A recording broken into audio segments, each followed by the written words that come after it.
Hello everyone. Good morning.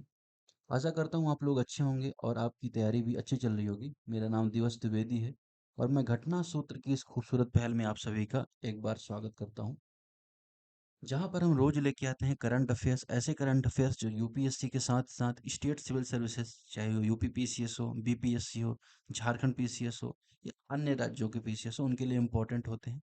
ऐसे article को the Hindu, Indian express, PIB जैसे न्यूज बुलेटिन से कवर किया जाता है। साथ ही हम आपको यहाँ पे पीडीएफ प्रोवाइड करते हैं। पीडीएफ आपको घटना सूत्र के जो ऑफिशियल टेलीग्राम चैनल है, जिसे आप @घटना सूत्र टेलीग्राम पे सर्च कर सकते हैं, वहाँ से प्राप्त कर सकते हैं। और वहाँ पे आपको इस पीडीएफ में इंग्लिश और हिंदी दोनों में अवेलेबल होगा। साथ ही 5 प्रश्न एमसीक्यूज मिलेंगे प्रीलिम्स के लिए, प्रैक्टिस क्वेश्चंस, 2 मुख्य परीक्षा संबंधी प्रैक्टिस क्वेश्चन भी आपको वहाँ पर मिलेंगे। तो इस तरह से आप पीडीएफ डाउनलोड कर सकते हैं। आज की चर्चा शुरुआत करें, हम सबसे पहले नज़र डालें कौन कौन से न्यूज आर्टिकल आज हम कवर करने वाले हैं प्रीलिम्स संबंधी और मेंस संबंधी। प्रेम संबंधी जो आर्टिकल था, कुछ दिन पहले हमने नक्सलियों के समर्पण के बारे में देखा था कि नक्सलियों की, अभी आप देखेंगे कि बड़े नक्सली लीडर की मौत हुई थी। उसके बाद यहाँ पे कुछ अच्छे इनिशिएटिव भी देखने को मिल रहे हैं, जहाँ पे नक्सलियों ने आत्मसमर्पण किया है और विकास की जो धारा है, मुख्य धारा में प्रवेश करने की दिशा में इन्होंने कदम को आगे बढ़ाया है। इकोनॉमिक्स टाइम्स में आर्टिकल था, इसको देखेंगे। दूसरा आर्टिकल बात करेंगे यहाँ पे विकसित कृषि संकल्प के बारे में, शिवराज सिंह चौहान द्वारा शुरू किया गया, उसके संबंध में देखेंगे। तीसरा आर्टिकल कॉलेजियम व्यवस्था के बारे में देखेगा। कल भी हमने ये आर्टिकल देखा था, लेकिन आज भी हम एक बार इसमें नज़र डालेंगे। द हिंदू में आर्टिकल था। फिर उसके अलावा डुगोंग कंजर्वेशन को संबंधित इन्वायरमेंट का आर्टिकल जीएस थी, तो इसके बारे में थोड़ा सा देखेंगे क्या स्टेटस है करंट में। फिर गाजा में संयुक्त राज्य अमेरिका की जो पहल हो रही है, उसको कहीं ना कहीं अंतर्राष्ट्रीय संस्थाओं द्वारा विरोध का सामना करना पड़ रहा है। ऐसा क्यों हो रहा है, इसको जानेंगे। फिर आपको पता है कि इस बार जो दक्षिण पश्चिम मानसून है, वो जल्दी प्रवेश कर गया था, हिंदू में आर्टिकल आया था। तो उसके संबंध में क्या इम्प्लीकेशन हो सकते हैं, क्या नकारात्मक समस्याएं या चुनौतियां देखने को मिल सकती हैं, उसके बारे में देखेंगे। साथ ही आप देखेंगे आईएमडी ने, अगर आप देखें कि जो वर्षा है उसका पूर्वानुमान अभी बनाए रखा है और कहा है कि पहले की कंपेयर में अगर आप देखें इस बार भी ज़्यादा वर्षा होने वाली है, उसके बारे में। फिर अहिल्याबाई होलकर के संबंध में थोड़ा सा जानेंगे। फिर ट्रेड बैरियर से बाहरी जोखिम बने हुए हैं, अब इससे क्या रिलेशन यहाँ पे देखेंगे, क्योंकि यहाँ पे बात कर रहा है कि अमेरिका और इंडिया को कहीं ना कहीं ट्रेड एग्रीमेंट यहाँ पे साइन कर लेना चाहिए, जिससे जो ट्रेड है बूस्ट होगा आगे चल के। और अगर हम बात करें टैरिफ्स की और बैरियर्स की, इससे कहीं ना कहीं ट्रेड हमारा नुकसान हो रहा है, हमारा बायलैटरल ट्रेड कम हो रहा है। ये समस्या यहाँ पे देखने को मिल रही है। फिर यहाँ पर हम देखेंगे अगला आर्टिकल, यहाँ पे रणनीतिक साझेदारी के संबंध में आप देखें भारत और जर्मनी की, भारत व जर्मनी की। तो भारत जर्मनी के बीच जो अंतर्राष्ट्रीय संबंध है उनके बारे में थोड़ा सा देखेंगे, उसका रोल देखेंगे। द हिंदू में आर्टिकल आया था। फिर क्रिप्टो करेंसी संबंधी आर्टिकल है इंडियन एक्सप्रेस में, उसे देखेंगे। फिर अर्बनाइजेशन जो प्रॉब्लम तो है ही, उसके अलावा वहाँ अर्बन में अगर आप देखेंगे जो शहरी मोटापा इस टाइम पे बढ़ती समस्या का सामना करना पड़ रहा है। तो अगर आप देखें ओबेसिटी की जो प्रॉब्लम है, अधिक पोषण की जो समस्या है, उसे यहाँ पर हम देखेंगे। तो बिना किसी देरी के स्टार्ट करते हैं आज के पहले आर्टिकल की। पहला आर्टिकल बेसिकली बात कर रहा है कि 27 मई को, अगर आप देखें संदर्भ की बात करें यहाँ पर, 27 मई को क्या हुआ है कि 27 मई को 2025 को 18 नक्सलियों ने क्या किया, जिला प्रशासन को आत्मसमर्पण किया। ठीक है, और ये जो आत्मसमर्पण है कहाँ हुआ है, सुकमा जिले में हुआ है। सुकमा जिले में जब आत्मसमर्पण हुआ, तो कहीं ना कहीं अगर आप देखें मुद्दा यह उठ के सामने आया कि आत्मसमर्पण हो रहा है, इससे जो नक्सली हैं उनको मुख्य धारा में शामिल करने का प्रयास किया जाएगा। तो क्या सरकार द्वारा कौन कौन सी ऐसी स्कीम्स यहाँ पे इंपॉर्टेंट हो जाती है पुलिस के पॉइंट ऑफ व्यू, कौन कौन सी ऐसी पहल हैं, उनको यहाँ पे जानना जरूरी हो जाता है। जो लेफ्ट विंग एक्सट्रीमिज्म है, नक्सलवाद है, उसको काउंटर करने के लिए उठाई गई हैं। उनमें से हम अगर बात करें कुछ पहल के बारे में, जैसे पहली पहल के बारे में देखें, तो SRE स्कीम के बारे में आप देख सकते हैं। SRE scheme security related expenditure, जो नक्सली प्रभावित राज्य हैं उनके सुरक्षा उपाय जो उपाय किए जाएं, है ना, खर्च करने के लिए उनको आर्थिक सहायता दी जाए केंद्र सरकार द्वारा। तो सबसे पहली तो यहाँ पे सरकार आवश्यकता ये पड़ेगी, क्योंकि अगर आप देखें वहाँ पे खर्चा ज़्यादा होता है, और अगर आप देखें रेवेन्यू भी उनको उनके पास कम होते हैं, रेवेन्यू सोर्सेज भी कम होते हैं। तो ये, फिर दूसरा आप देखेंगे समाधान पहल, ये बहुत इंपॉर्टेंट पहल है, खासतौर पर इंटरनल सिक्योरिटी के लिए। जब आप आंसर लिखेंगे तो नक्सलवाद के आंसर में आपको समाधान पहल के बारे में जरूर लिखना पड़ेगा। समाधान पहल में बेसिकली अगर आप देखें इसके बारे में, इसको 2017 में लॉन्च किया गया था। इसका पर्पज ये था कि एक कॉम्प्रिहेंसिव सिक्योरिटी फ्रेमवर्क बनाना था। और इसे अगर हम फुल फॉर्म इसका देखें, तो S फॉर स्मार्ट पॉलिसिंग, फिर A for aggressive and strategy, M for motivating training, फिर A for actionable intelligence dashboard based अगर आप देखिए KPI harnessing technology, no access for financing, तो ये सारा पर्पस यहाँ पे था कि कहीं ना कहीं अगर आप देखें चारों तरफ से अगर आप देखें बेहतर सुविधा है इस तरह से बनाना कि नक्सलियों को ना कोई आर्थिक सहायता मिल पाए, साथ ही अगर कोई वापस आना चाहे मुख्य धारा में जुड़ना चाहे वह भी जुड़ पाए। इसके अलावा अ, उन पर नज़र रखी जा सके, तो बहुत सारी पहल यहाँ पे थी। बेसिकली 2017 में इसको शुरू किया गया था। फिर इसके अलावा और कुछ पहल शुरू की गई, जैसे तीसरा कदम यहाँ पे देख सकते हैं, हम यहाँ पे लिख सकते हैं कि सिविक एक्शन प्लान बनाए गए। Civic action programme. Civic action programme basically purpose ये था कि जो स्थानीय जनसंख्या है, जो लोकल लोग हैं और सुरक्षा बलों के बीच जो ट्रस्ट बिल्डिंग है, उसको करना। तो बेसिकली अगर आप देखें मेडिकल कैंप्स लगाए जाना, फिर चाहे स्पोर्ट्स के थ्रू हो, है ना? इसके अलावा जो एसेंशियल आइटम्स है, गुड्स है, उनको चाहे देना हो, उस संबंध में यहाँ पे देखिए प्रोग्राम यहाँ पे चलाए गए। ये तो बात हो गई किसके बारे में? हमने जो ऐसे कदम देखे जो सुरक्षा संबंधित है, सिक्योरिटी रिलेटेड थे। अब अगर हम यहाँ पे एक नज़र डालें और बात करें डेवलपमेंट रिलेटेड कौन-कौन से विकास संबंधी कौन-कौन सी पहल चलाई गई, तो आप यहाँ पे सुनेंगे एडीपी के बारे में आपने सुना होगा, एस्पायरेशनल डिस्ट्रिक्ट प्रोग्राम। इसको बेसिकली 2018 में शुरू किया गया था। इसका पर्पज़ ये था कि जो नक्सल प्रभावित जिले हैं, उनमें शिक्षा का विकास हो, कृषि का विकास हो, इंफ्रास्ट्रक्चर का विकास हो, वित्तीय समावेशन में सुधार हो, इसलिए यहाँ पे शुरू किया गया था। और इस संबंध में स्पेशल सेंटर असिस्टेंस का भी प्रावधान यहाँ पे किया गया था कि विशेष स्तर पर केंद्र की यहाँ पे सहायता मिल पाए। अब इसमें टारगेट ये किया गया था जो नक्सल प्रभावित 30 जिले हैं उनमें डेवलपमेंट प्रोजेक्ट चलाए जाएँ और इस तरह से सड़क, शिक्षा, स्वास्थ्य, पेयजल का विकास किया जाए। फिर यहाँ पे आप देखेंगे विकास संबंधी कुछ और पहल भी यहाँ पर कुछ इंपॉर्टेंट है, जहाँ पे आप देख सकते हैं रूरल डेवलपमेंट स्कीम्स चलाएगी। रूरल डेवलपमेंट स्कीम में जैसे अगर आप देखेंगे प्रधानमंत्री ग्राम सड़क योजना होगी, है ना? प्रधानमंत्री ग्राम सड़क योजना, प्रधानमंत्री ग्राम सड़क योजना के माध्यम से क्या किया गया कि जो नक्सली प्रभावित जो गांव हैं उनको नेशनल हाईवे से जोड़ा जा सके, जिससे कनेक्टिविटी बेहतर हो पाए। इसके अलावा रूरल डेवलपमेंट को लेकर मनरेगा स्कीम भी चलाएगी, जिससे यहाँ पे रोजगार मिले, क्योंकि रोजगार अगर मिलता है तो नक्सली बनने का जो चांसेस है या संभावना है वो बहुत कम हो जाती है। इस संबंध में ग्रामीण स्तर पर रोजगार को बढ़ावा देने के लिए माओवादी प्रभावित जिलों में इस स्कीम को चलाया गया। फिर तीसरा आप देखेंगे, यहाँ पर आप देखेंगे प्रशासनिक एडमिनिस्ट्रेटिव जो स्टेप्स उठाए गए, ये तो हमने दो तरह के कदम देखे। एक तो सुरक्षा संबंधी हमने यहाँ पे कदम देखे, फिर विकास संबंधी हमने यहाँ पर कदम देखे। अब हम यहाँ पर देखेंगे क्या प्रशासन संबंधी पहल। प्रशासनिक संबंधी पहल में आप देखेंगे कि रोड रिक्वायरमेंट प्लान बनाया गया। नक्सल प्रभावित जो जिले थे, खासतौर पे जो 8 राज्य थे और 35 जिले थे, उनमें लगभग 6000 किलोमीटर के आसपास रोड बनाएगी। इसके अलावा और इम्पोर्टेंट एक चीज़ यहाँ पे क्या है, एकलव्य स्कूल स्टैब्लिश किए गए, बहुत इंपॉर्टेंट है। अब एकलव्य स्कूल स्टैब्लिश किए गए जो आवासीय स्कूल हुआ करते थे, खासतौर पे नक्सल प्रभावित जिले में इनको और इनकी संख्या को बढ़ाया गया है, जिससे जो बच्चे हैं आदिवासी समुदाय के वो यहाँ पे शिक्षा प्राप्त कर सके और शिक्षा प्राप्त कर सके रोजगार की जो रोजगार हेतु सबल हो सके, साथ ही आरक्षण का लाभ भी यहाँ पे उनको प्रॉपरली मिल पाए और जिससे वो रास्ते से ना भटक पाए, ये यहाँ पे बात हो।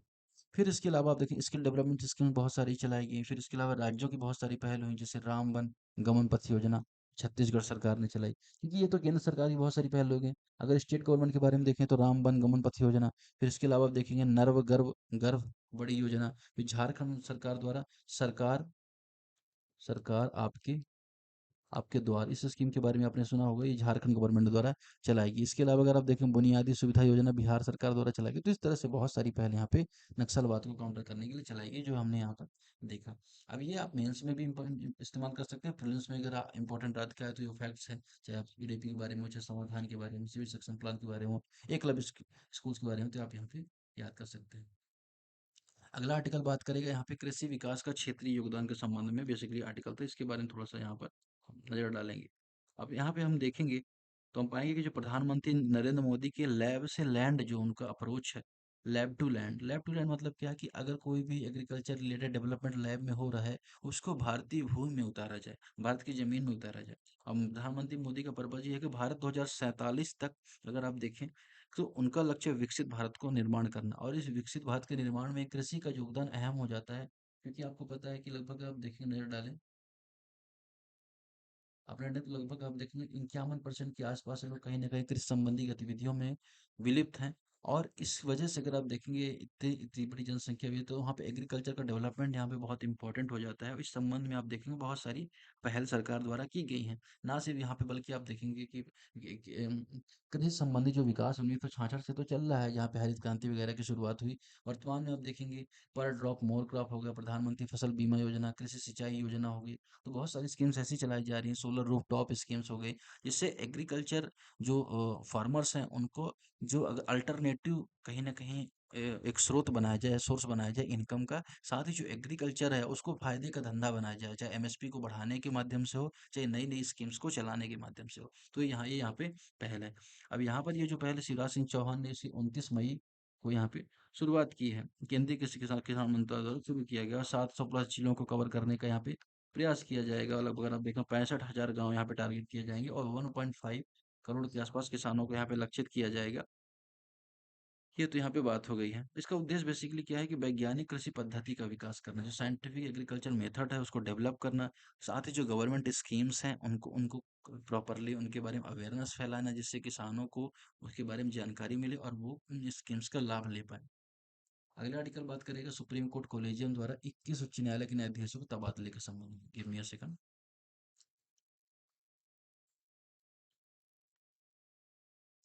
कल भी ये आर्टिकल था कि उच्च न्यायालय के जो जज हैं उनका तबादला हुआ है। और मुद्दा यह था यहाँ पर प्रीलिम्स का कि कॉलेजियम सिस्टम होता क्या है, इसके बारे में हमने कल देखा था, कल भी हमने देखा था, आज भी हम समराइज करके देख लेते हैं।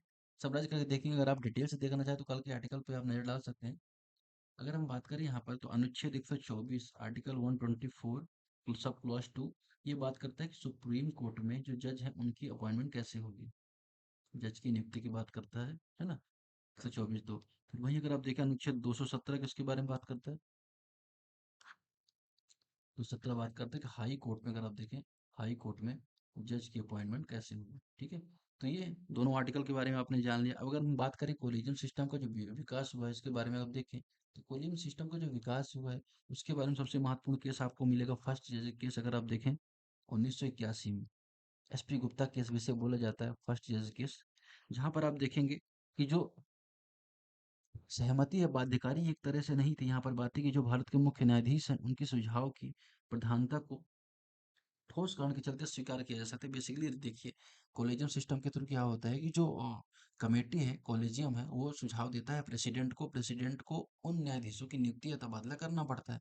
लेकिन यहाँ पर 1981 में ये बात हुई थी कि अगर कोई कोई सलाह ऐसी आई है जिसको ऐसा लगता है कि राष्ट्रपति को ऐसा लगता है कि ये इसको स्वीकार कर दिया जाना चाहिए, ये व्यक्ति उस हिसाब से नहीं है, या तो मतलब कि कुछ न कुछ समस्याएँ वहाँ पे देखने को मिल सकती हैं, तो वहाँ पे क्या कर सकता है, उसको अस्वीकार किया जा सकता था। 1981 के जो जज फर्स्ट जज केस आया था उसमें। फिर उसके बाद आप देखेंगे ये इम्पोर्टेंट इसलिए है क्योंकि जो कॉलेजियम व्यवस्था एक इवॉल्व हुई प्रक्रिया है। 1993 में आप देखेंगे जो सेकंड जज केस आया, उसमें आप देखेंगे तो उसमें आप क्या पाएँगे कि जो परामर्श है यहाँ पर कॉलेजियम प्रणाली की यहाँ पे व्यापक शुरुआत होती है। परामर्श का तो वास्तव में सहमति है, तो बेसिकली यहाँ पे सहमति जताने की बात यहाँ पे हुई। फिर उसके बाद तीसरा जज केस आता है 1998 में। यहाँ पे भी हमने देखा था। यहाँ पे आप देखेंगे कि जहाँ पर ये बात होती है कि जो कॉलेजियम व्यवस्था है उसमें अगर आप देखेंगे उसमें सिर्फ जज नहीं उसके अलावा अन्य सदस्य भी शामिल होंगे। और 4 वरिष्ठ न्यायाधीश के अलावा एक सीजेआई शामिल होगा। वो जिसकी सलाह यहाँ पे देंगे उनकी अपॉइंटमेंट यहाँ पे करना पड़ेगा। और अगर दूसरी बार सलाह दे दिया तो मान के चलिए एक बार उन्होंने सलाह दी और उन्होंने नहीं नियुक्ति, दूसरी बार सलाह दी तो ये कहीं न कहीं एक तरह से बाइंडिंग नेचर का हो जाएगा और उन्हीं के यहाँ पे नियुक्ति करनी पड़ेगी। लेकिन यहाँ पे जो मामला खिंचता है ये है कि जो नियुक्ति संबंधी जो मामला है वो एग्जीक्यूटिव का मामला है, कार्यपालिका का मामला है। तो क्या कार्यपालिका, न्यायपालिका और जो विधायिका है, सेपरेशन ऑफ जो पावर है, हमारा सत्यों का पृथक्करण कहीं न कहीं इसको वायलेट कर रहा है कॉलेजियम सिस्टम। ये सारी समस्या देखने को मिली। तो बाद में आप देखेंगे कि एनजेएसी को अपॉइंट किया गया। अगर आप देखें एनजेएसी बनाया गया, जिसमें बात की गई थी कि जजों की नियुक्ति के लिए एक व्यवस्थित कहते हैं इंफ्रा बनाया गया एक तरह का। आप देखिए जहाँ पे लॉ मिनिस्टर शामिल किया गया, है ना? जज सुप्रीम कोर्ट के जज भी शामिल थे। लेकिन बाद में सुप्रीम कोर्ट ने इसे 99 संविधान संशोधन जो हुआ था, कॉन्स्टिट्यूशन अमेंडमेंट हुआ था, इसको बेसिक स्ट्रक्चर का उल्लंघन माना, है ना? आधारभूत सिद्धांत का उल्लंघन माना, जो केशवानंद भारती बाद में सुप्रीम कोर्ट ने उसको जन्म दिया था। तो यहाँ पे उसको उल्लंघन माना और उल्लंघन के बाद आप देखेंगे एनजीएससी को यहाँ पे खारिज कर दिया गया। ये बेसिकली इस संबंध में था, ये हमने यहाँ पर देख लिया। अगला आर्टिकल बात करेगा डुगोंग के बारे में। अब देखिए डुगोंग जिसे समुद्री गाय कहा जाता है ना? कोमल और शाकाहारी स्तनपायी है। तो शाकाहारी आपको यहाँ पे याद रखना है, पहली बात ये है। फिर अगर आप देखें जो तट के पास जो समुद्री घास होती है, मैदान में रहती उनमें बेसिकली इसका मुख्य भोजन है। अब इसकी अगर आप लोकेशन देखें तो आप पाएँगे मन्नार की खाड़ी इस वाले रीजन में आप यहाँ पे पाएँगे, पाक की खाड़ी में आप पाएँगे। तो इस वाले रीजन में ज़्यादातर इसकी संख्या दिखाई देती है। अब अगर हम बात करें आईयूसीएन स्टेटस के बारे में तो आप पाएँगे आईयूसीएन स्टेटस का क्या वल्नरेबल आईयूसीएन स्टेटस इसका वल्नरेबल सुभेद जिसको बोला जाता है। ठीक है। इसके अलावा अगर हम बात करें आईयूसीएन स्टेटस कौन देता है आईयूसीएन के द्वारा अगर देखें 9 कैटेगरी के जो स्टेटस है उन 9 कैटेगरी के स्टेटस में एक्सट्रीम से लेके आप देखें लिस्ट कंसर्न तक का रहता है जहाँ पे आप देखेंगे कि जो इनकी गंभीरता है उसके आधार पर ये स्टेटस दिया जाता है। अगर हम बात करें डुगोंग सिरेनिया आदेश से संबंधित है मनाटी के निकट निकटस्थ स्थिति जो मतलब उसका जो जेनेटिक उसका निकटता है उसके बारे में यहाँ पे बात हो रहा है। और इसका जो प्रजनन चक्र है साइकिल है अगर आप देखें तो 13 to 15 मंथ का होता है और 3 से 7 साल में एक ही बार ये क्या करते हैं प्रजनन करते हैं। ये यहाँ पे बात होगा और इनकी जनसंख्या में लगातार कमी है जो कहीं ना कहीं समस्या का कारण बना है। अगर हम देखें भारत का जो वन्य जीव संरक्षण अधिनियम है 1972 wild life protection act WP act है। उस डब्ल्यूपी एक्ट में आप देखेंगे कि इसको शेड्यूल 1 में डाला गया डब्ल्यूपी एक्ट में अगर आप देखेंगे शेड्यूल 1 में डाला गया। ठीक है। यहाँ पे बात होगी अगर हम बात करें यहाँ पर तमिलनाडु गुजरात अंडमान निकोबार में इसको लेके अवेयरनेस प्रोग्राम भी चलाए जा रहे हैं और इनकी वर्तमान जनसंख्या लगातार 300 के आसपास बताई जा रही है जो कहीं ना कहीं बहुत कम हो रही है और इसको यहाँ पे कंजर्व करने की यहाँ पे बात हो रही है। अगले आर्टिकल पे हम बात करेंगे अगला आर्टिकल किसके बारे में बात करें संयुक्त राज्य अमेरिका द्वारा समर्थित गाजा सहायता प्रणाली। अगर हम बात करें गाजा के बारे में बात करें तो आपने अगर लोकेशन देखी हो इजराइल की इजराइल की लोकेशन अगर आप देखेंगे तो अगर ये हम मान के चले इजराइल की लोकेशन है जहाँ पे आप पीछे देखेंगे जॉर्डन है फिर इधर देखेंगे आप सीरिया है यहाँ पे आप देखें मिस्र है या इजिप्ट है। अब इस रीजन में अगर आप देखेंगे तो यहाँ पर जो रीजन कहलाता है ये कहलाता है गाजा स्ट्रिप जहाँ से हमास का अटैक लगातार इजराइल पे होता रहा और इजराइल ने लगातार काउंटर अटैक गाजा पे किया है जिस वजह से गाजा में बहुत ज़्यादा डिस्ट्रक्शन हुआ है। इस डिस्ट्रक्शन को काउंटर करने के लिए क्या किया गया बहुत सारे ह्यूमैनिटेरियन फाउंडेशन या ह्यूमैनिटेरियन प्रोजेक्ट चलाए गए अगर आप देखें यूनाइटेड नेशन द्वारा जो अन्य संस्थाओं द्वारा। अभी क्या हो रहा है कभी संयुक्त राज्य अमेरिका द्वारा अगर आप देखें एक तरह की नई सहायता प्रणाली शुरू की गई है नई अगर देखें असिस्टेंट प्रोग्राम यहाँ पे शुरू किया गया जिसके तहत संयुक्त राष्ट्र मानवीय संगठन और स्थानीय हितधारकों का बड़ा विरोध यहाँ पे देखने को मिल रहा है। अब ये जो फाउंडेशन है गाजा ह्यूमैनिटेरियन फाउंडेशन के नाम से इसे जाना जाता है। अब ये क्या कर रहा है ये यूएस बैक्ड है और इसका यूएन द्वारा भी अगर कहीं ना कहीं यूएन की जो संस्थाएं हैं उसके द्वारा भी इसको यहाँ पे विरोध देखने को मिल रहा है। साथ ही साथ अगर आप देखें जो हमास है वह भी इसके बारे में बता रहा है कि ये अमेरिका का एक कदम है और ये इसको यहाँ पे इससे हेल्प लेने की आवश्यकता नहीं इस संबंध में बेसिकली यहाँ पे बात हो रही है। अगर हम बात करें इन दोनों के बीच संघर्ष लगातार आप देखें 1.5 साल हो गया 1.5 ईयर हो गया और इनके बीच लगातार संघर्ष अभी तो बना हुआ है और कोई भी इसका सुझाव यहाँ पे नहीं निकल के सामने आया है। इस संबंध में यहाँ पे चुनौती देखने को तो मिल रही है। अगर हम इसके बारे में नजर डालें तो आप यहाँ पे पाएंगे कि जो गाजा और इसके बीच जो संघर्ष है इसमें आप देखेंगे कौन कौन सी यूएन द्वारा अगर आप देखेंगे तो यूएन के आप कुछ एजेंसी के बारे में आपने नाम सुना होगा जैसे UN RWA United Nation Relief and Work Agency इसके द्वारा भोजन चिकित्सा संबंधी प्रोग्राम यहाँ पे चलाया जा रहा है। फिर इसके अलावा वर्ल्ड फूड प्रोग्राम है जिसके द्वारा एयर ड्रॉप्स खाद्य सामग्री का वितरण यहाँ पे किया जा रहा है। फिर रफे बॉर्डर क्रॉसिंग में इजिप्ट द्वारा और कतर द्वारा अगर आप देखेंगे इजिप्ट और कतर द्वारा यहाँ पे सहायता प्रदान की जा रही है। इंडिया ने ऑपरेशन अजय चलाया था। ऑपरेशन अजय के माध्यम से यहाँ से नागरिकों को वापस लाया गया था। साथ ही यहाँ पे मानवीय सहायता भी ह्यूमैनिटेरियन एड भी यहाँ पर दी गई थी। फिर यूएई जॉर्डन द्वारा बहुत सारे देशों द्वारा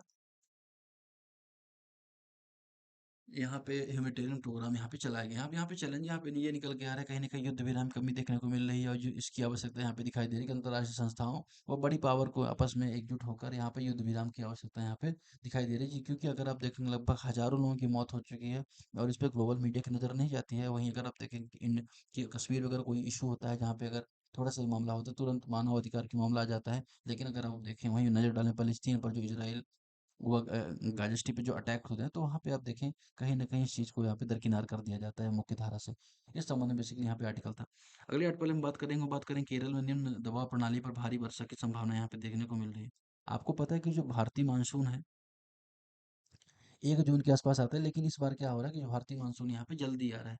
अब भारतीय मानसून जल्दी आने का एक कारण तो है नहीं बहुत सारे कारण यहाँ पे दिखाई देते हैं। अगर हम बात करें यहाँ पर साउथ वेस्ट मानसून की थोड़ा सा यहाँ पे हम मैप में डाल देते हैं। थोड़ा सा यहाँ पे मैप बना लेते हैं।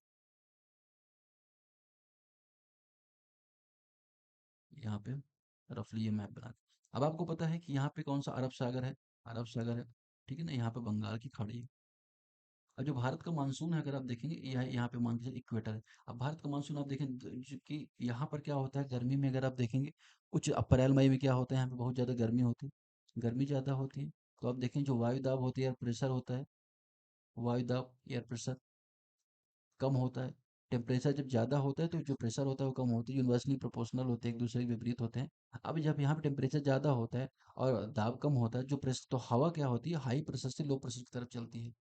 हाँ, इधर की तरफ हवा चलती है और यहाँ से क्या करती है, नमी ऑब्जर्व करती है और इस क्षेत्र में सबसे पहले बारिश करवाते हैं। तो केरल में सबसे पहले मानसून आता है। फिर यहाँ पे दो पार्ट में बढ़ जाती है, एक होती है बंगाल की खाड़ी ब्रांच हो जाती है, अरब सागर की ब्रांच हो जाती है। तो बंगाल खाड़ी ब्रांच से आप देखेंगे जो पश्चिम बंगाल है, बिहार, इस क्षेत्र में बारिश होती है। अरब सागर से आप देखेंगे गुजरात है, यहाँ पे कर्नाटक है, केरला है, तमिलनाडु है, इसके अलावा मध्य प्रदेश है ना, इन रीजन तेलंगाना, यहाँ पे ये बारिश होती है। अब इस बार क्या हो रहा है कि मानसून एक हफ्ते पहले प्रवेश कर गया, इसके बहुत सारे कारण यहाँ पे दिखाई दे रहे हैं। बहुत से कारणों, एक तो पहला कारण है कि एल नीनो की जो अनुपस्थिति यहाँ पे दिखाई दे रही है। एल नीनो क्या होता है?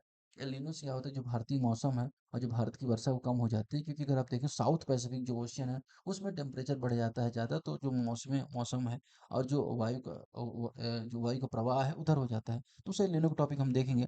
इसके अलावा इंडियन ओशन डाइपोल का बेहतर होना, जेट स्ट्रीम का भी प्रभाव पड़ता है, हिमालय जो स्नो है इसका भी प्रभाव पड़ता है, और जो पश्चिमी डिस्टर्बेंस होती है, वेस्टर्न डिस्टर्बेंस होती है, उसका भी यहाँ पे प्रभाव पड़ता है। तो बहुत सारे यहाँ प्रभाव पड़ते हैं जिस वजह से अगर आप देखेंगे कि मौसम को प्रभावित करते हैं। अब यहाँ पर भारी वर्षा की संभावना होने की वजह से अगर आप देखें बहुत सारे अलर्ट जारी किए गए। अगला आर्टिकल बेसिकली इससे संबंधित है, जिसको थोड़ा सा यहाँ पे हम लोग जोड़ के देख लेते हैं। अगला आर्टिकल बेसिकली यही बात कर रहा है कि भारतीय जो मौसम विभाग है सामान्य से अधिक वर्षा का पूर्वानुमान बनाए रखा है, और केरल के बहुत सारे रीजन को उन्होंने क्या किया, बताया है कि केरल कर्नाटका के रीजन को यहाँ पे भारी बारिश होने की संभावना है। इस वजह से वहाँ पे मौसम विभाग ने अलर्ट जारी किया है। बेसिकली अगर आप देखेंगे जो 87 सेंटीमीटर जो वर्षा का यहाँ पे प्रोबेबिलिटी बताई जा रही है, और लगभग 105 से 110% ज़्यादा वर्षा होने की यहाँ पे संभावना है।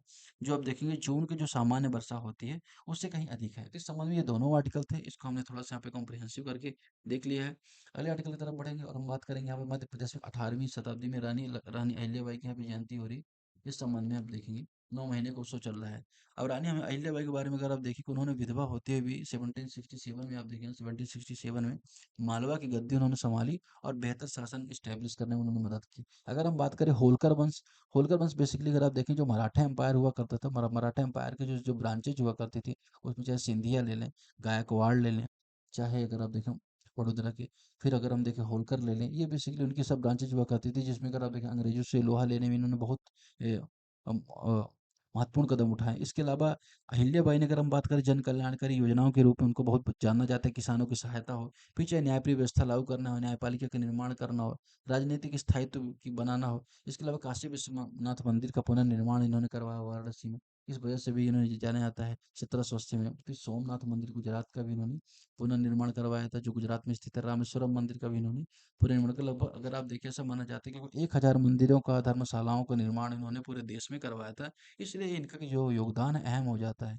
अब इन देखोगे इनमें तीर्थ तीर्थ स्थल पर यात्रियों के लिए बहुत सारी सुविधाएं बनवाई, राजमार्गों पर विश्राम स्थल बनवाए, जल प्रबंधन की बावड़ी कुओं का भी निर्माण करवाया, जिससे तो हिंदू जो पिलग्रिम्स हैं उनमें अगर देखें जो कनेक्टिविटी है बेहतर हो पाए, तथा जो इंफ्रास्ट्रक्चर है वहाँ पे बेहतर हो पाए। इस संबंध में यहाँ पे अगर आप देखें 18 महीने से जो इनके संबंध, इनकी जो शताब्दी महोत्सव है, 300 वर्ष हो चुके हैं इनके जन्म को, तो इस संबंध में यहाँ मध्य प्रदेश सरकार द्वारा यहाँ पे मनाया जाए, जहाँ पे केंद्र सरकार की भागीदारी भी यहाँ पे दिखाई दे रही है।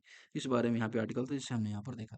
अगले आर्टिकल के बारे में नजर डालेंगे और बात करेंगे व्यापार बाधाओं से बाहरी जोखिम बने हुए हैं। अब इसके बारे में यहाँ पे बात कर रहा है, इसके बारे में थोड़ा सा देखते हैं।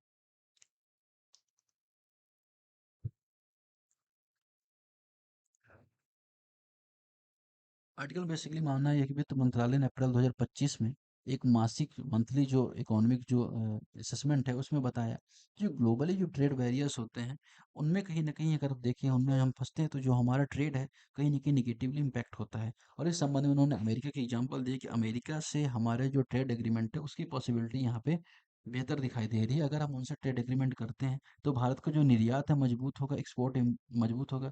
साथ ही अगर देखो जो अन्य रिस्क है, अदर जो रिस्क है वो अदर जो रिस्क वो भी कम हो जाएंगे। और जो अगर व्यापार टूटा पड़ता है तो कहीं ना कहीं अगर आप देखेंगे भारतीय अर्थव्यवस्था का भी विकास होगा। इस संबंध में बेसिकली यहाँ पे इसका मानना था। इसके अलावा उन्होंने कुछ और बातें की, जो उन्होंने बताया कि जो भारत विश्व की जो बड़ी अर्थव्यवस्थाएं हैं उसमें से मजबूत अर्थव्यवस्था के रूप में बना हुआ है, क्योंकि यहाँ पे आप देखें कंज्यूमर डिमांड भी प्रॉपर दिखाई दे रही है, इसके अलावा एक्सपोर्ट भी प्रॉपर यहाँ पे बना हुआ है, जिस वजह से अगर आप देखेंगे जो आंतरिक जो अर्थव्यवस्था है, जो इंटरनल इकोनॉमी है, वो भी बराबर ग्रोथ कर रही है, और जीडीपी वृद्धि यहाँ पे उन्होंने बताया कि लगभग अगर आप देखें 6.5 टू 6.7 के आसपास जो जीडीपी वृद्धि यहाँ पे रहने का अनुमान यहाँ पे बता रहा है। साथ ही बात कर रहा है कि हाल में जो अमेरिका बजट है, हाल में जो अमेरिका के साथ जो द्विपक्षीय जो व्यापार समझौते हैं, नई बाजार पहुंच में हमारी सहायता कर सकते हैं, उस संबंध में ये आर्टिकल बात कर रहा है। अगर हम बात करें इस तरह से भारत ने बहुत सारे देशों से संबंध किए, जैसे अगर आप देखें इंडिया जापान के साथ सेपा एग्रीमेंट 2011 में किया था, कोरिया के साथ भी हमने सेपा एग्रीमेंट किया था, अभी मॉरिशस के साथ किया, यूएई के साथ किया। फ्री ट्रेड एग्रीमेंट को लेके हम बात कर रहे हैं, कनाडा के साथ बात कर रहे हैं, यूके की बात साथ बात कर, यूरोपियन यूनियन के साथ बात कर रहे हैं। इनके साथ हम क्या कर रहे हैं, फ्री ट्रेड एग्रीमेंट की बात कर रहे हैं, किसके साथ? आप देखिए Canada, UK, UK, EU, Canada, तो इनके साथ हम फ्री ट्रेड एग्रीमेंट के बारे में बात कर रहे हैं। इसके अलावा हमारा किस किस के साथ फ्री ट्रेड एग्रीमेंट है, आपने देखें तो एक तो साफ्टा के साथ हमारा था, फिर आप देखें जो आसियान के साथ हमारा फ्री ट्रेड एग्रीमेंट है, वेयरनो से, बिम्स्टेक के साथ भी है। बिम्स्टेक के साथ बेसिकली वार्ता जारी है, अभी कंप्लीट तो नहीं हुआ है। मर्कासुर के साथ है, जिसमें ब्राजील, अर्जेंटीना अदर कंट्रीज आती हैं, तो यहाँ पे ये बात हो रही है। फिर इसके अलावा रीजनल कॉम्प्रिहेंसिव इकोनॉमिक पार्टनरशिप में भारत तो बाहर हो गया है, लेकिन अब देखिए इस तरह से बहुत सारे कहीं ना कहीं जो ट्रेड एग्रीमेंट भारत ने साइन कर रखे हैं, तो अमेरिका के साथ भी कहीं ना कहीं बेहतर व्यापारिक समझौता अपनाने की आवश्यकता है। इस संबंध में यहाँ पे आर्टिकल था। अगला आर्टिकल जो मेन शिक्षा से संबंधित जो बात करेगा कि रणनीतिक साझेदारी की रजत जयंती के संबंध में, बेसिकली क्या हुआ है, सन 2025 में भारत व जर्मनी अपनी जो स्ट्रेटेजिक पार्टनरशिप उसकी 25वीं वर्षगांठ यहाँ पे मना रहे हैं। Golden jubilee, silver jubilee, basically golden jubilee, silver jubilee, 25 वर्ष हो गए। ये महत्वपूर्ण उपलब्धि है, क्योंकि अगर आप देखें दोनों में डेमोक्रेसी है, दोनों में प्रॉपर ट्रस्ट बिल्डिंग है, दोनों कहीं ना कहीं अगर आप देखें इतिहास में बहुत ज़्यादा अटैक व अन्य चीज़ों से प्रभावित रहे हैं। तो इस तरह से अगर आप देखें बहुत सारी व्यवस्थाएं यहाँ पे कॉमन मिलती हैं, लेकिन अगर आप देखें वर्तमान में जो ट्रेड है, क्लाइमेट जो रिलेटेड जो इनिशिएटिव्स हैं, डिफेंस रिलेटेड इनिशिएटिव्स हैं, डिजिटल इनिशिएटिव्स हैं, दोनों में कॉमन यहाँ पे दिखाई दे रहे हैं। और भविष्य के जो टॉप 4 इकोनॉमी में अगर आप देखेंगे, अमेरिका और चीन के बाद जर्मनी और भारत ही आते हैं, तो इनके बीच यहाँ पे जो 25वीं जो अगर आप देखें सिल्वर जुबली मनाई जा रही है, वो कहीं ना कहीं महत्वपूर्ण योगदान रखती है।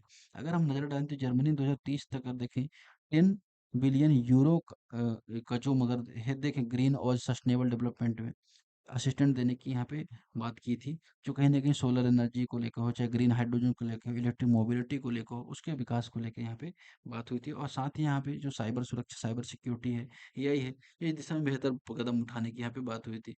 इस संबंध में यहाँ पे बात हुई। अगर हम थोड़ा सा और नजर डालें तो आप पाएंगे जर्मनी में भारतीय 43,000 के आसपास जो छात्र हैं जर्मनी में पढ़ते हैं, और भारत में सक्रिय जर्मन कंपनी 2,000 से ज़्यादा भारत में जर्मन सक्रिय कंपनियां यहाँ पे व्याप्त हैं। अब अगर हम देखें कि दोनों देशों में 25 वर्ष का उत्सव मनाया जा रहा है, इस संबंध में जो दोनों देशों के जो रिश्ते हैं यहाँ पे महत्वपूर्ण योगदान रखते हैं। अगर हम बात करें भारत जर्मनी की जो महत्व है, तो हर एक क्षेत्र में यहाँ पे भारत और जर्मनी का महत्व यहाँ पे दिखाई देता है। तो महत्व पे अगर नजर डालें,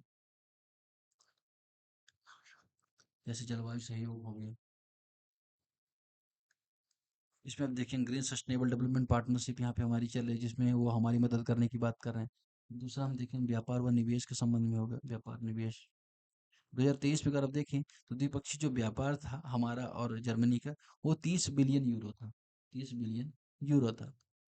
अगले दशक में इसे दुगुना करने का, 60 बिलियन यूरो करने का यहाँ पे लक्ष्य रखा गया है। इसके अलावा 2000 से ज़्यादा जर्मन कंपनियां भारत में कार्यरत हैं। इसके अलावा 12 बिलियन के आसपास जो यूरो के यहाँ पे अगर हम देखें, यूरो के यहाँ पे निवेश हुआ है।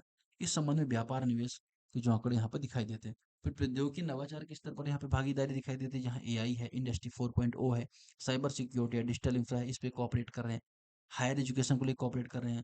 पीपल टू पीपल रिलेशन भी यहाँ पे कोऑपरेट किया जा रहा है, क्योंकि आप देखें 43,000 भारतीय छात्र जर्मनी में पढ़ रहे हैं, तो कहीं ना कहीं जो पीपल टू पीपल कनेक्शन इसको यहाँ पे बता रहा है। लेकिन यहाँ पे कुछ चुनौतियाँ भी हैं। चुनौतियाँ क्या है, ये है यहाँ पे थोड़ा सा देखते हैं। चुनौती में डाल दी चीन की बढ़ती निकटता है ना? चीन की निकटता है यहाँ पे जर्मनी के साथ है, और बेहतर ज़्यादा व्यापार यहाँ पे अगर आप देखें चीन का जर्मनी के साथ है। इसके अलावा अगर आप देखेंगे यूक्रेन संकट, इजराइल गाजा युद्ध आदि पर क्या अलग अलग रुख है हमारा उनका, असंतुलन हमारा दिखाई देता है व्यापार को लेके। हम भारत जर्मनी से आयात अधिक करता है, निर्यात कम करता है, जिससे जो ट्रेड डेफिसिट भारत का है फिर इंटेलेक्चुअल प्रॉपर्टी राइट को लेके यहाँ पे चैलेंज दिखाई देते हैं। तो इस तरह से कुछ चुनौतियाँ भी यहाँ पे दिखाई देती है। अगर हम बात करें यहाँ पे सुझाव के बारे में, एफडीआई प्लस स्किल डेवलपमेंट पर यहाँ पे कार्य किए जाने की आवश्यकता है। स्किल डेवलपमेंट इस तरह से होना चाहिए जो जर्मन कंपनी यहाँ पे इंडियन पर्सन उनको यहाँ पे एम्प्लॉयबिलिटी यहाँ पे ज़्यादा से ज़्यादा मिल सके। साथ ही स्टूडेंट यहाँ पे रिसर्च एंड डेवलपमेंट के ऊपर ज़्यादा फोकस कर पाए, इसको लेके यहाँ पे बात होनी चाहिए। R&D को लेकर बात यहाँ पे होनी चाहिए। फिर ग्रीन हाइड्रोजन अलायंस बनना चाहिए, हरित ऊर्जा में दोनों को मिलकर काम करने की आवश्यकता यहाँ पे दिखाई देती है। इस तरह से अगर आप देखें, भारत और जर्मनी के जो संबंध है केवल व्यापारिक नहीं बल्कि सस्टेनेबल है, मल्टीलेटरल है, डेमोक्रेटिक है। अलग अलग तरह से बेहतर हमारे जिनके साथ संबंध है, इसको हम यहाँ पे और अच्छा बना सकते हैं। दो और आर्टिकल है यहाँ पे, इनको यहाँ पे थोड़ा सा नजर डाल लेते हैं जल्दी से। और हम बात करते हैं पहले आर्टिकल की, जो बात करते हैं क्रिप्टो रणनीति के बारे में। यहाँ पे बात करता है कि आखिर जो क्रिप्टो समस्या या क्रिप्टो के संबंध में भारत की रणनीति क्यों नहीं है अब तक। अगर आप देखेंगे जो ग्लोबली, अगर आप देखेंगे जो डिजिटल फाइनेंस सिस्टम है उसका विकास हो रहा है, तो यहाँ पे आवश्यकता ये है कि क्रिप्टो करेंसी को लेके भी कहीं ना कहीं हमें क्लियर एक स्ट्रेटेजिक अप्रोच अपनाने की आवश्यकता है कि हमें उसके संबंध में क्या करना है। क्योंकि पाकिस्तान के जो डिजिटल कदम है ट्रम्प युग में, अगर आप देखें क्रिप्टो नीति में कहीं ना कहीं वो ट्रम्प सरकार और पाकिस्तान के बीच जो क्रिप्टो को लेके कुछ यहाँ पे कदम यहाँ पे दिखाई दे रहे हैं। इस संबंध में यहाँ पे बात हो रही है कि जो पाकिस्तान से जो साइबर विंग्स है उसका एक समझौता हुआ है उनके साथ। यहाँ पे मोहसिन हाफिज और पूर्व जो सेना प्रमुख है आसिफ मुनीर जैसे प्रभावित लोग भी शामिल हैं। इसका उद्देश्य बेसिकली क्या है कि ब्लॉकचेन के माध्यम से शासन प्रणाली की जो आधुनिक बनाना है, डिजिटल लेन देन को सक्षम करना। ठीक है, इसके अलावा जो फाइनेंशियल जो सिस्टम है ट्रेडिशनली उस पर जो डिपेंडेंसी उसको कम करने की यहाँ पे बात हो रही है। इस संबंध में यहाँ पे बात हो गया था। अब यहाँ पे इम्पोर्टेंट ये हो जाता है कि जो क्रिप्टो करेंसी उसकी इम्पोर्टेंट यहाँ पे अगर आप देखें, इम्पोर्टेंस बहुत दिखाई देती है। इम्पोर्टेंस फॉर इंडिया के संबंध देखें, एक तो भू राजनीति सशक्तिकरण के संबंध में यहाँ पे हम देख सकते हैं। इसके अलावा राष्ट्रीय सुरक्षा, अगर आप देखेंगे साइबर सुरक्षा, राष्ट्रीय सुरक्षा हो, पेमेंट संबंधी सुरक्षा हो, फिर जो विकास की दौर है उसमें पीछे ना रह जाना हो, वित्तीय प्रभुत्व हो, नीतिगत चूक, अगर हम देखें नीतिगत चूक की आशंका यहाँ पे दिखाई देती है। भारत ने पाकिस्तान के साथ अगर देखें जो परमाणु कार्यक्रम को लेके भारत ने चूक दिखाई थी पिछली बार, अगर देखें तो जब जहाँ पे पाकिस्तान ने परमाणु परीक्षण किया था तो हमारी नहर प्रॉपरली नहीं हो पाई थी, हमने प्रॉपर मॉनिटर नहीं कर पाया था। इस वजह से अगर देखें जो पाकिस्तानी परमाणु शक्ति संपन्न बन गया। अन्य जो पहल है यहाँ पे जिससे हम देखें जो पार्टनरशिप जैसे बढ़ती, जो कहीं ना कहीं भारत को अगर आए खतरे हो सकते हैं, इस संबंध में यहाँ पे कदम देखने की आवश्यकता है। साथ ही उन चुनौतियों से निपटने की भी आवश्यकता है। इससे आवश्यकता यहाँ पे क्या है कि भारत को एक क्लियर पॉलिसी अपनाने की आवश्यकता है, स्पष्ट नीति अपनाने की आवश्यकता है क्रिप्टो के संबंध में। फिर इसके अलावा अगर सीबीडीसी बनाम जो क्रिप्टो है, भारत जहां आरबीआई के डिजिटल रुपये सीबीडीसी पर केंद्रित कर रहा है, वहीं निजी संस्था क्रिप्टो करेंसी पर ज़्यादा डिपेंडेंसी दिखाई दे रही है। इसके अलावा प्रॉपर रेगुलेशन अथॉरिटी मैकेनिज्म बनाने की आवश्यकता है। G20 एफएटीएफ में भारत की भूमिका महत्वपूर्ण है और घरेलू नीति में जो तालमेल कमी दिखती है उसको यहाँ पे बेहतर करने की आवश्यकता है। साथ ही स्पष्ट क्रिप्टो नीति होनी चाहिए, बेहतर निगरानी तंत्र होना चाहिए, सार्वजनिक निजी भागीदारी की आवश्यकता यहाँ पर दिखाई दे रही है। अगला आर्टिकल यहाँ पे बात करेंगे किसके बारे में, भारत में एक नई शहरी चिंता आ रही है जो बढ़ती अधिक पोषण के संबंध में, अधिशेष पोषण के संबंध में यहाँ पे चिंता देखने को मिल रही है। चिंता यहाँ पे क्या है कि अगर हम देखें, हम डबल बर्डन माल न्यूट्रिशन का यहाँ पे सामना करना पड़ रहा है। डबल बर्डन माल न्यूट्रिशन मतलब क्या होता है कि एक एक तबका तो ऐसा है जो बहुत स्टंटिंग वेस्टिंग का शिकार है और कुपोषण की समस्या से बहुत ज्यादा जूझ रहा है, वहीं दूसरा तबका ऐसा है जो ओवर न्यूट्रिशन की प्रॉब्लम शिकार है। ओवर न्यूट्रिशन में अगर आप देखें, खास अधिक वजन, मोटापा, जंक फूड का यूज करना, अंधाधुंध जो सैचुरेटेड फूड्स हैं उनका सेवन करना, जिससे पब्लिक जो हेल्थ है उसको कहीं ना कहीं निगेटिवली इम्पैक्ट हो रहा है। डायबिटीज रिलेटेड जो रोग है उसकी संख्या लगातार यहाँ पे बढ़ती जा रही है। उस संबंध में यहाँ पे कुछ आंकड़े दिए इसको नजर डाल दें। शहरी महिलाओं में अगर देखें 24% के आसपास एनएफएचएस के अकॉर्डिंग, फीमेल में अब देखो ओबेसिटी की प्रॉब्लम दिखाई दे रहा है। पुरुष में अब देखें 22.9% के आसपास मेल में मोटापे की समस्या यहाँ पे दिखाई दे रही है। इसके अलावा आईटी जो पेशेवर है उसमें अब देखें 32% के आसपास यहाँ पर ओवर न्यूट्रिशन की समस्या यहाँ पे दिखाई दे रही है। भारत में एनसीडी की मौत अगर देखें कि नॉन कम्युनिकेबल जो डिसीज होते हैं, इससे अगर देखें लगभग 66% मौत होती है भारत। फूड रिलेटेड जो हैबिट्स उसको यहाँ पे सुधारने की आवश्यकता यहाँ पे दिखाई दे रही है। इसके अलावा फसाई ने बहुत सारे इनिशिएटिव्स लिए जैसे फ्रंट ऑफ पैक लेबलिंग का करना, आईसीएमआर द्वारा रेड लेबलिंग करना। ये बेसिकली बात हो रही है। अब इसके रूट कॉजेज पर नजर डालते हैं तो क्या अर्बन जो जीवन शैली जिसमें व्यापार ना होना, बैठे रहने का चलन ज़्यादा है, स्क्रीन टाइमिंग अधिक हो गई, ये समस्या यहाँ पे दिखाई दे रही है। फिर अगर आप देखें जो हेल्दी शब्द है उसका दुरुपयोग हो रहा है। अगर हम देखें हेल्दी शब्द जो मोटा उसको हेल्दी वर्ड यूज किया जाता है, जो कहीं ना कहीं एक समस्या है। लेबलिंग के संबंधी यहाँ पे समस्या दिखाई दे रही है, खासतौर पे फूड पे। टाइप 2 जो डायबिटीज उसके संबंध में समस्या यहाँ पे दिखाई दे रही है। ये तो सारी समस्या यहाँ पे दिखाई दे रही है। यहाँ पे बात होती है प्रयास की, क्या प्रयास किए जा रहे हैं, क्या प्रयास किए जाने की आवश्यकता है। तो फसाई द्वारा यहाँ पे food security standard authority of India द्वारा आप देखेंगे फ्रंट ऑफ पैक लेबलिंग को अनिवार्य यहाँ पे किया गया है। हाई जो शुगर होता है, हाई सॉल्ट कंटेंट होता है, उसके प्रोडक्ट पर चेतावनी चिन्हित करने की बात है। फिर आईसीएमआर द्वारा बात है कि जो अल्ट्रा प्रोसेस जो फूड्स हैं, उनके रेड कोडेड दो उनको। रेड कोडेड से क्या होगा कि लोगों को पता चलेगा कि ये अल्ट्रा लेबल पर देखें जो इसको प्रोसेस किया गया है, जो कहीं न कहीं हमारे जीवन के लिए नुकसानदायक है। इस संबंध में यहाँ पे हमें हमें हमें ग्लोबली कहीं न कहीं सीख लेने की आवश्यकता है। जैसे अगर आप देखेंगे 2017 में शीतल पेयजल पर लगा ठंडे पेयजल पर 100% टैक्स लगा था सऊदी अरेबिया ने। स्कूल स्तर पर पोषण शिक्षा की बात की थी। फिर मोटापे में जो समस्या जिससे कहीं ना कहीं वहां पर गिरावट देखने को मिली। अच्छा, साथ ही जंक फूड पर आप देखें सिन टैक्स लगाने की आवश्यकता है। सॉफ्ट ड्रिंक्स है, स्नैक्स है, इन पर भी अगर आप देखें टैक्स लगाने की आवश्यकता है, जो कहीं ना कहीं जो हमारे शहरी पोषण है उसको व्यवस्थित करने के लिए समय की मांग है। इस संबंध में आज आर्टिकल हमें देखना था, जिस हमने सारी चीज़ देख ली हैं। आज के आर्टिकल में फिलहाल इतना ही। तब तक के लिए आपको बहुत बहुत धन्यवाद। आपका दिन शुभ हो।